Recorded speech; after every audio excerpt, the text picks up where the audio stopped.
Well, if you listened to yesterday's program, the firing of Kristi Noem is not coming to you as a particular surprise. That much I can tell you. Sam Mirejovsky here behind the What's Right microphone. Greetings, friends. Welcome to the program. Good to be with you. I am fresh off the plane. I got back from Europe and am in the studio here in beautiful downtown Las Vegas. It's great to be home.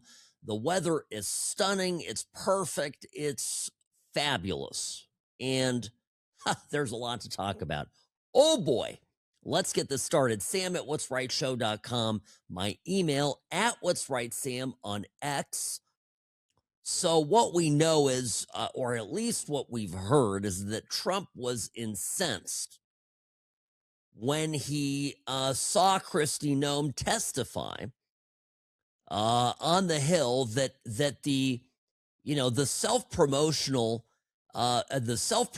campaign that cost a lot of money had been approved by Trump himself, and I guess Trump had not approved it, and that was sort of the straw that broke the camel's back, so to speak. Now, she's getting fired.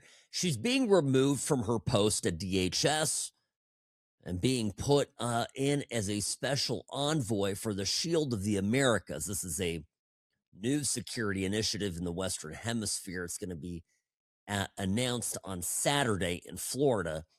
And giving her this job, I'm going to shelve that and my commentary on that for now. I was never impressed with her, and this is what I said yesterday on the program. I was never particularly impressed with her. And, Trump has picked some absolutely spectacular cabinet members who have been phenomenal. It's a far better group of individuals in Trump's cabinet now than we ever had in his first term.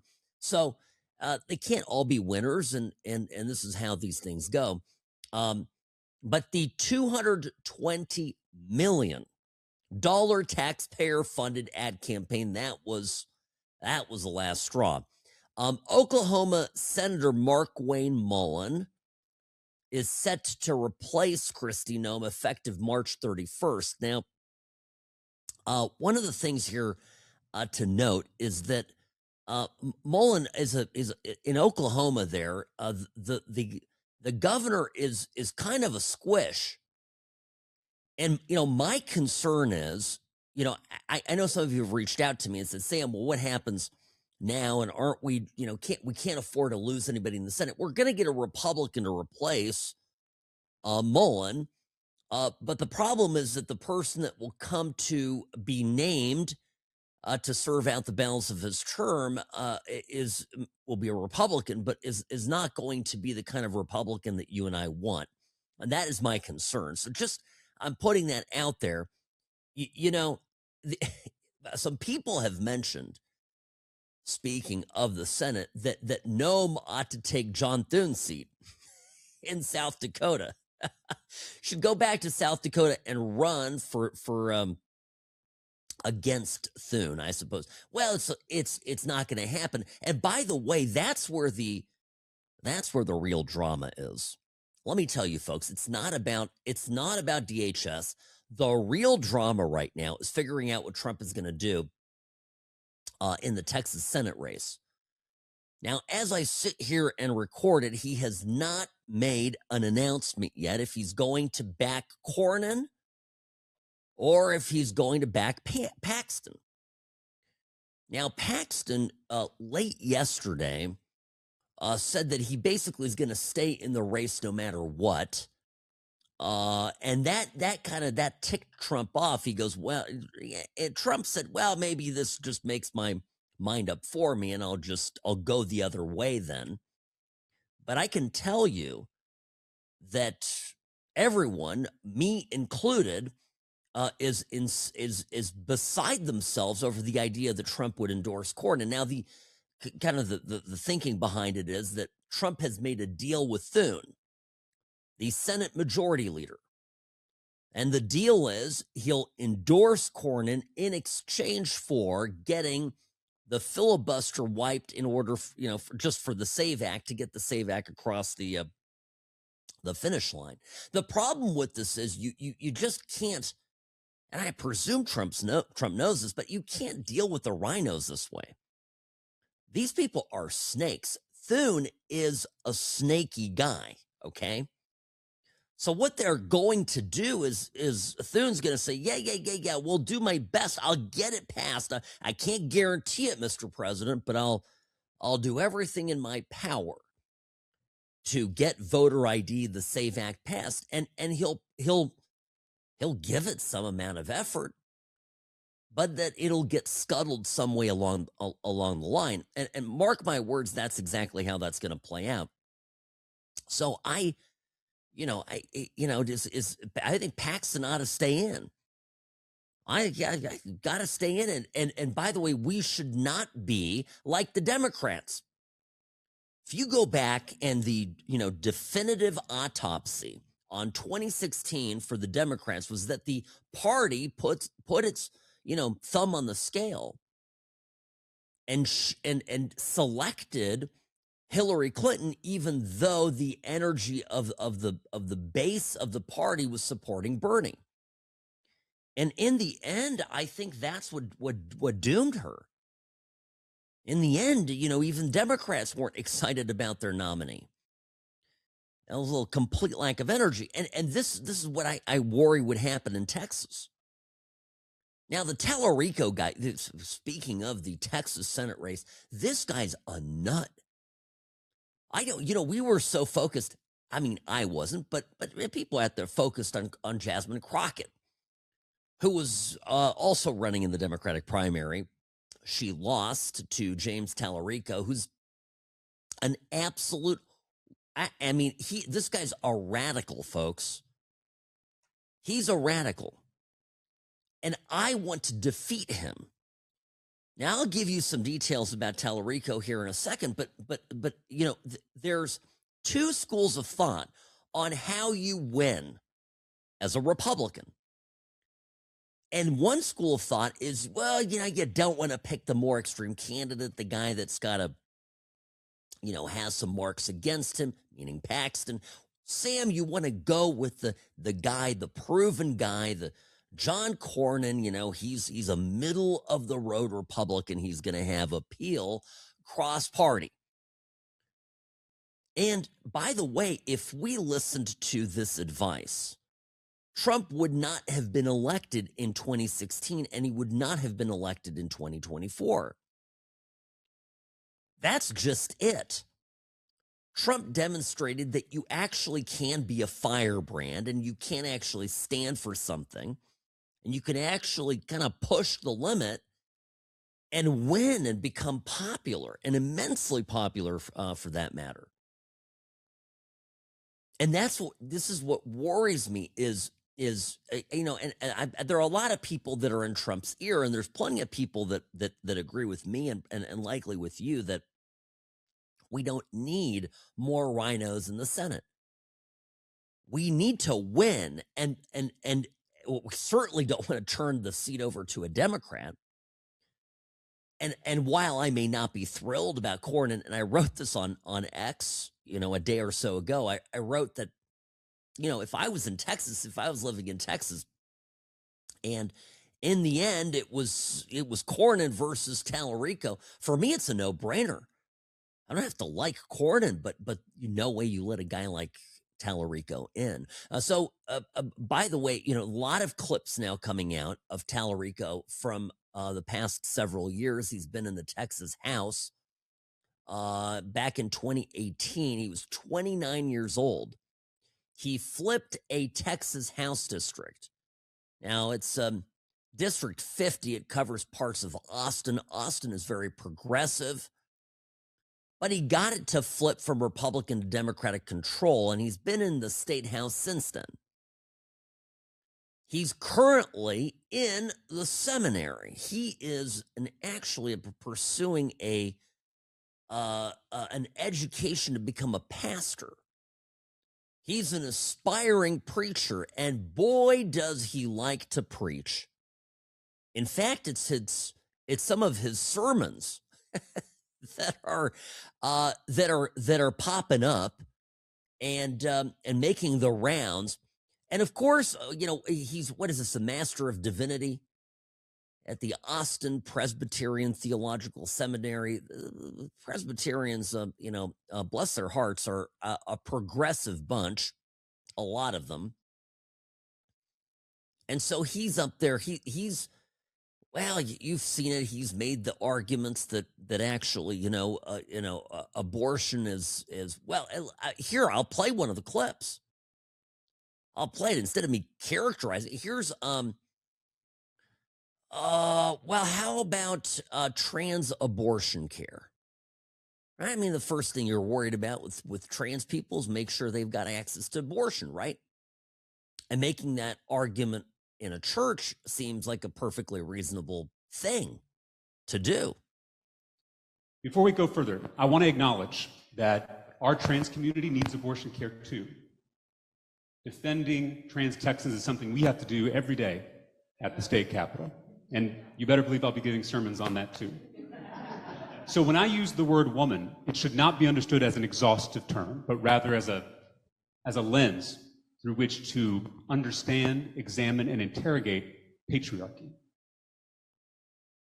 Wow. How many left-wing buzzwords can you put into one, basically a long sentence? It's wild. I want to acknowledge that our trans community needs abortion care too. Defending trans Texans is something that we have to do every day at the state capitol. Oh, don't worry. When I say woman, I'm not really actually referring to women. It's not an exhaustive term. It's a lens. What does that even mean? It's a lens through which to understand and examine and interrogate patriarchy. Says a guy standing at a church altar. Anyway, this is the kind of bozo that this guy is, but don't underestimate him. He's slick. He's slick and he's radical and he's dangerous, and it's a guy to watch. And he could very well end up, if we Republicans don't mind our 6 o'clock, he might wind up as one of 100 U.S. senators. So this is what I'm letting you know. It's big news this week. He won the primary, so he's going to square off either against Paxton or against Cornyn. Now, catch another thing. I'm not a Texan. I recognize this, and I would, by the way, if you're in Texas, would love to hear from you. Email me, give me your thoughts on this. I know people have their concerns with Paxton and some of the stuff he was embroiled in. He had the affair, it was very public. Wife divorced him. He doesn't. I understand all that, but Paxton, to me, just as a keen observer of politics, just looks like he's an in control kind of alpha guy. And Cornyn is a man who's beginning to lose his fastball. That's kind of where he is. I mean, he's starting to fade. He's letting the old man in. And it happens, God willing, it happens to all of us. And I don't mean it as a knock on him as a person. I'm just telling you. Here's a guy, Cornyn, who is, what is he, 70-something? And he's going to square off against this little slick pistol of a gender amorphous, but still very presentable, left-wing, fanatic. I know it's Texas. I know, but people are dumb. And people get conned. And particularly if Republicans feel like, Trump made a, deal with the devil with Thune, endorsed Cornyn, got the MAGA candidate to drop out, and a lot of Republicans may very well stay home in November. I mean, that's the headwind that we're working with. Well, I've got more clips. Of course, I got more clips. It just goes from bad to worse. Now, mind you, he is a seminary student. He is learning about the gospel. He is going to become a pastor in the Presbyterian Church. And I guess kind of a la Warnock. He's gonna do both. He's gonna be in the Senate and a man of God. Although I don't know if man is an exhaustive term in that case either. Here, James Talarico, wannabe U.S. Senator from Texas, explains that God is non-binary and explains why it matters. Again, it's all about trans kids. It's not from too long ago. This is from 2021. Again, all these clips are coming to light now that he's passed through the primary. God is both masculine and feminine and everything in between. God is non-binary. In Genesis 1:26, God speaks of God's self in the plural, saying, "Let us make human beings in our image to be like us." That's the infinite multitude of God. The masculine, the feminine, and everything in between. Trans children are God's children, made in God's own image. There's nothing wrong with them. Nothing at all. They are perfect, they are beautiful, and they are sacred. Bullying children is immoral. It's a sin.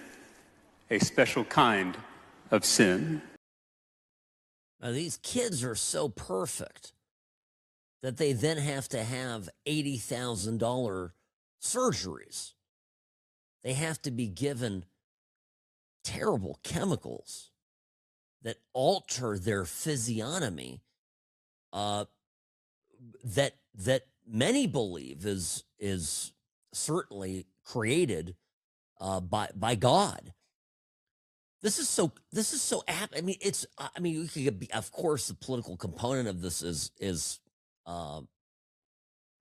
wild, but the argument this is what happens when the communists seize religion, and it's going to speak to people.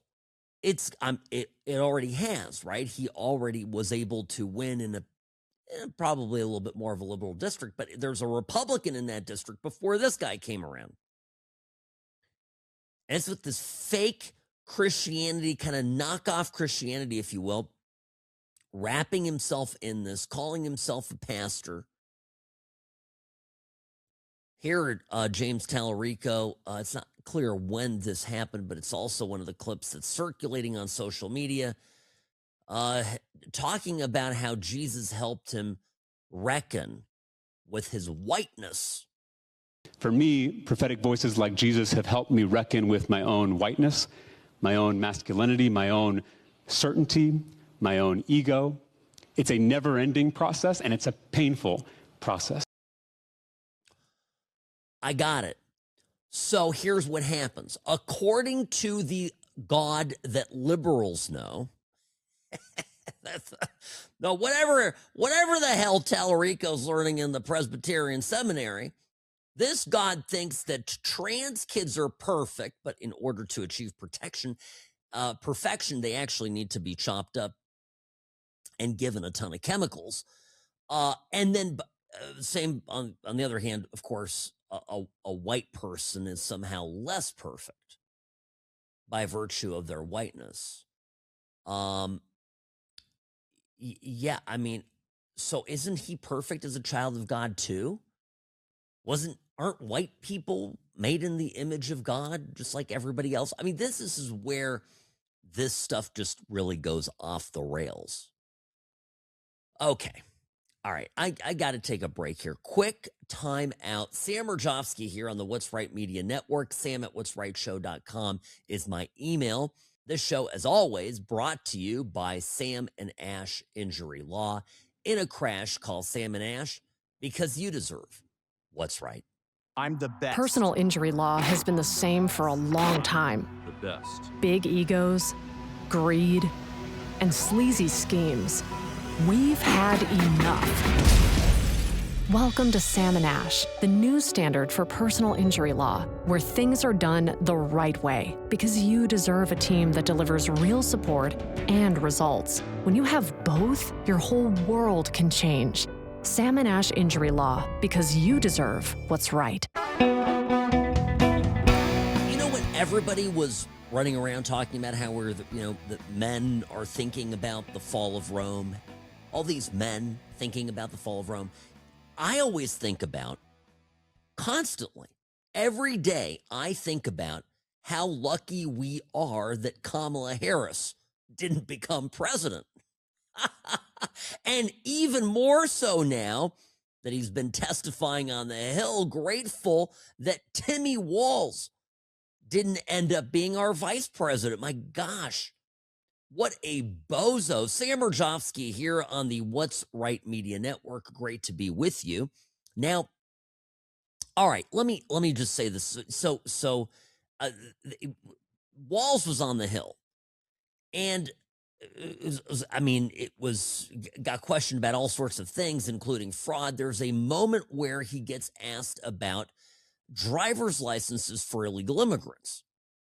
So Representative Scott Perry, who is a Republican from Pennsylvania, starts asking him questions, and Tim Walz thinks he's going to skate out of it. Well, not so fast. And but he was licensed in your state under your law that you signed about a year and a half ago. Every day we give licenses and people speed. So we ticket them and try and stop that. What I'm telling you is I don't understand the connection between... He's here illegally. He can't read. And he got a license under your provisions, and he's driving all across the country, imperiling everybody else. I can't answer that. Folks, by the way, my day job, I'm an attorney, Sam and Ash Injury Law. Do you realize how many accidents out on the road are caused by illegal immigrants? And it's because, right? And particularly in states like California that hand out those driver's licenses, they want to get everybody a government ID, and they want to, side note, they want to get them registered to vote. And they do not concern themselves with any, real barriers for that illegal to get the license. And the problem is, if you can't read wrong way,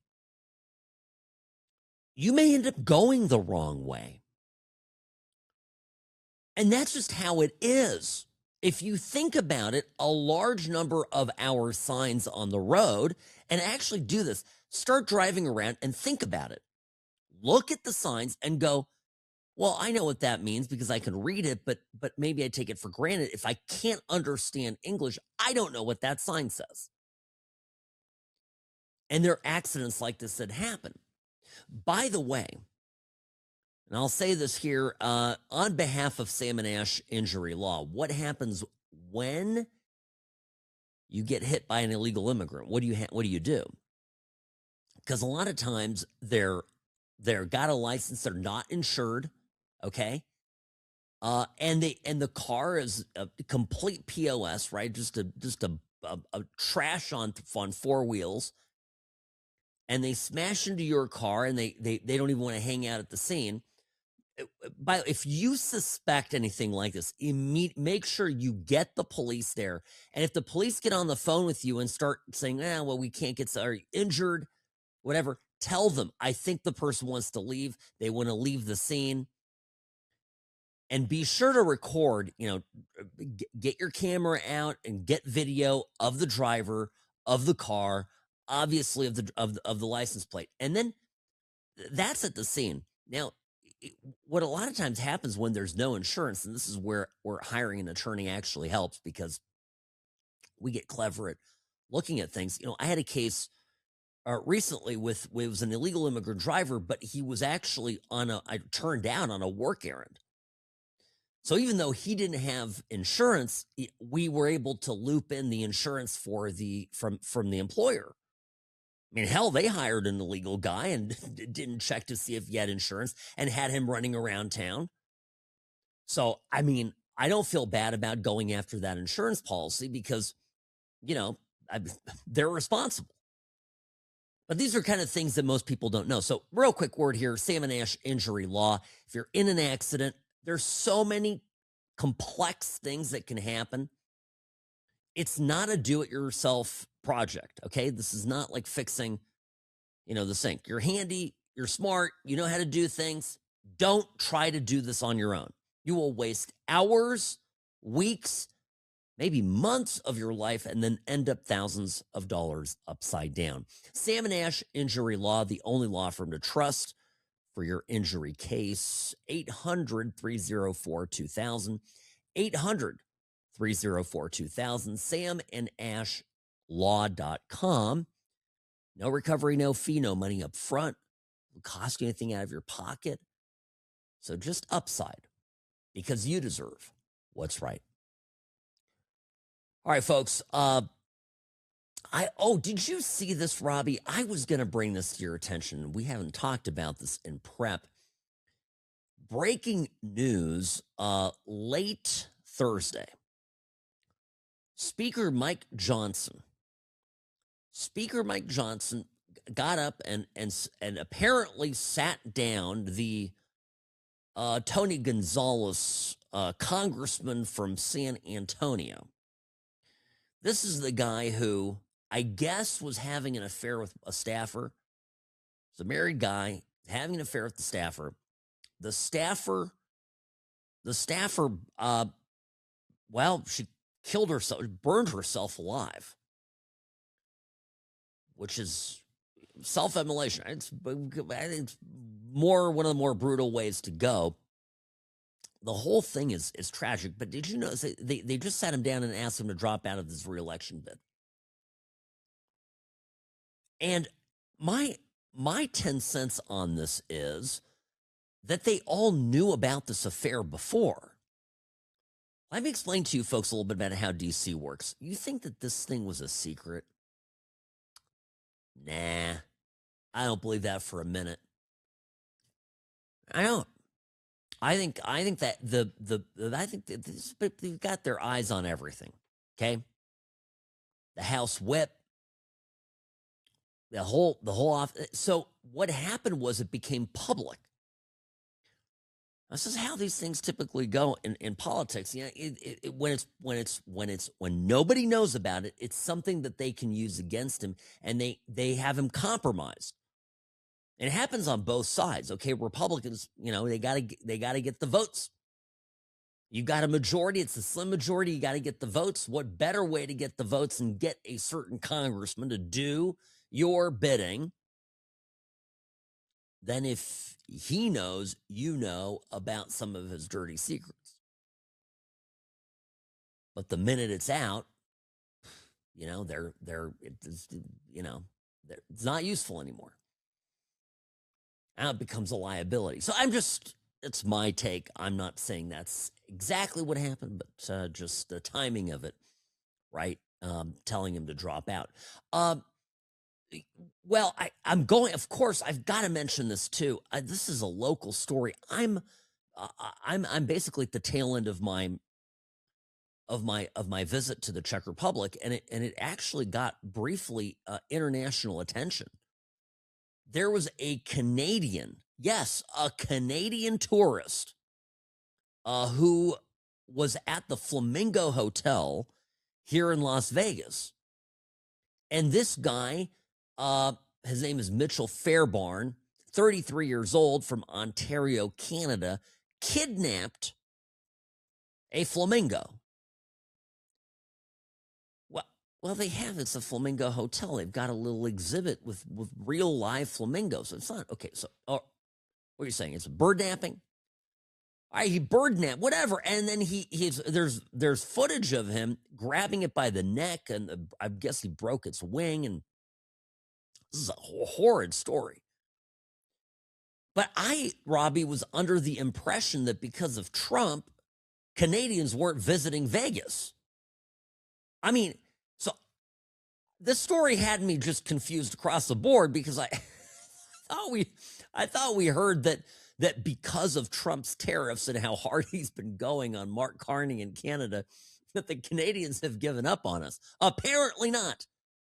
And apparently the comeuppance for Trump was to go and manhandle a flightless bird. But I straight to jail. Okay, people that hurt animals, people that hurt kids, the elderly, and animals, special place in hell. And in a future Sam Mirejovsky government, wherever that may be, those people are going to get some very special punishments. That much I can promise you. Speaking of special punishments, there also is a story about the Georgia father who gave his son a gun well before he was of age to receive it. I think the son was 14. The son went on to commit a mass shooting at his school. A bunch of people died. The story was big in the news. Well, the father's been convicted of manslaughter. And I told you this before, folks. I always, whenever these stories happen, everybody goes, it's the gun, it's the gun. Okay. Come up with the stories of my wife. She grew up in Utah. And the part of Utah she grew up in, just north of Salt Lake, back in the 80s was still not rural, but it's different than it is now. It's really grown a lot, and it was common. It was completely common for kids, and my brothers-in-law, two of them certainly, brought guns to school. Completely normal. They kept them in the truck or the trunk of their car, and then they'd go hunting after school. And it was common practice, is my point. And every time I share the story, I always get emails from people who say, yeah, that's how we grew up in Iowa or wherever. But we didn't have school shootings, right?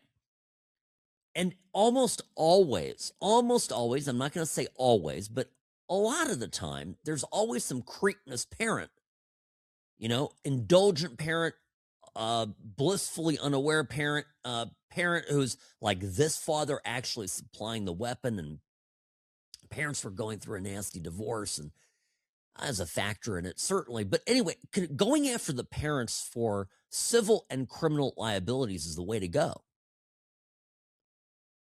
There need to be examples be made out of parents that facilitate their kids becoming shooters. Because if you know anything about guns, and I'll say this, I know a little bit.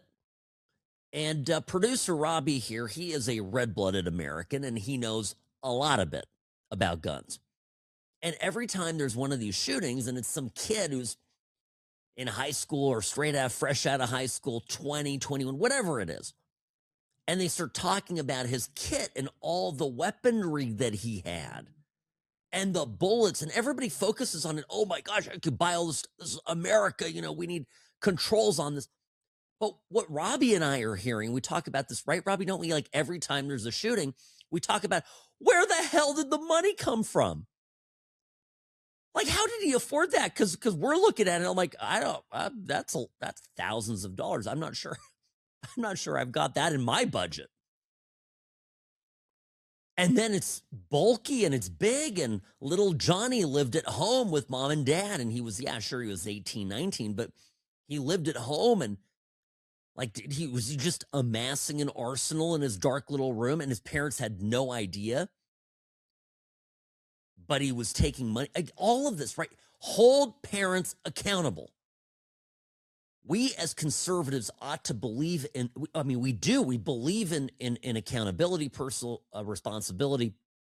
And certainly, I think parents ought to be held accountable for this stuff. So this is an absolutely great, great development. By the way, some tough news. I don't know if you've missed this particular story because it didn't get a lot of coverage, but apparently the Department of Justice has shelved the investigation into Biden's auto pen use, okay? And I know, listen, they couldn't get a grand jury in DC to indict on this stuff. And the maddening thing, the thing that really boils my blood, is that prosecutors came in the Biden administration and literally they made up charges. They made up law, contorted law, in order to throw the book at January 6ers. And the courts, by the way, you know this, went up to the Supreme Court, and all those charges got thrown out. All those the enhancements that led to people being thrown in solitary confinement, people getting these long jail terms, all of this stuff was all a function of Department of Justice overreach. And these horrible human beings that live in DC and the greater DC area who are serving on these federal juries and grand juries, and we're like, yeah, throw the book at them, are the same people that are letting Biden off the hook.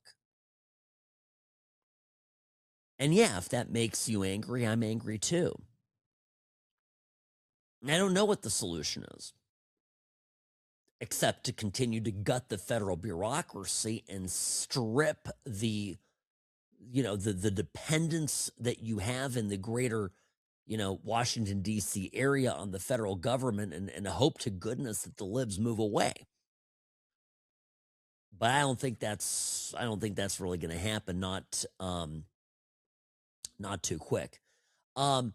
Anyway, so that's an update, and is what it is. Now, let me say one more thing here about the state of these races. We are going to be talking a lot, whether it's Cornyn versus Paxton, there'll be other races. There's a ton of primaries coming up. We as Republicans are going to be talking a lot about who's the right candidate. And we ought to have that fight. In my opinion, we ought to have the fight. We ought to hash it out. We have to do it. My preference is that we have conservative MAGA folks in Congress. I don't want rhinos. But regardless how it works out, we cannot sit on our hands and fail to vote come November. Because, this is like the example back to Texas, this Talarico guy. He's slick. I think he's kind of a weird looking dude, but I've had a few women that I know say, yeah, he's kind of a good looking guy. I'm like, okay, all right. But he's got that suavite, kind of like Zohar Mamdani, right? I like Zohar Mamdani. And people said, well, he's just a kid. He doesn't take him seriously. And look at him, rising star in the Democratic Party and an avowed socialist. And that's what this Talarico guy is. Dangerous stuff. Here he is 4 years ago talking about basically, well, this is full-scale, left-wing radicalism. Postmodernist revolutionary about gutting prisons, ending criminal justice, basically, and law and order. And everything that already has been tried by the left and has wrought nothing but pain upon our many communities in this country, this guy wants to double down on. Listen to this. Poverty is violence. Pollution is violence. And yes, prison is violence. Dismantle this system of violence, build something new, something better, something rooted in love.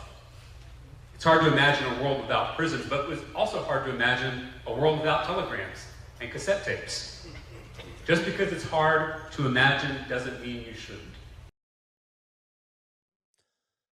Prisons are violence. This reminds me of a buddy of mine, a former judge. Buddy is, well, it's not the right term, but a friend. Yeah, I'm friendly with him. Super smart guy. Used to be a judge in Las Vegas. I think that's going to be enough of a clue for people who know me to know who I'm talking about. Anyway, and his big thing is, he's a smart guy, but his big thing is he just does not, he absolutely, such a liberal, he doesn't believe that putting people in prison is a solution. Now, I will tell you, you cannot have an organized and safe society if you do not punish criminals. It's that simple. And a central tenet of conservatism, as we are now in 2026, and we have witnessed the past 10 years of Democrats running amok in the country, not just opening the border under Biden and letting in all these gangbangers, but really, honestly, lowering thresholds for theft, allowing second chances, people getting paroled again and again and again and again and again, and then murdering people in cold blood. This has to stop. And the most wild thing is that even though every bit of evidence suggests that going easy on crime just raises criminal activity, they still do it. And they still make the argument for it. These people are dangerous. We need to keep our eye on them going into the future. Sam Mirejovsky, What's Right Media Network. Have a great weekend, folks. I'll see you on Monday.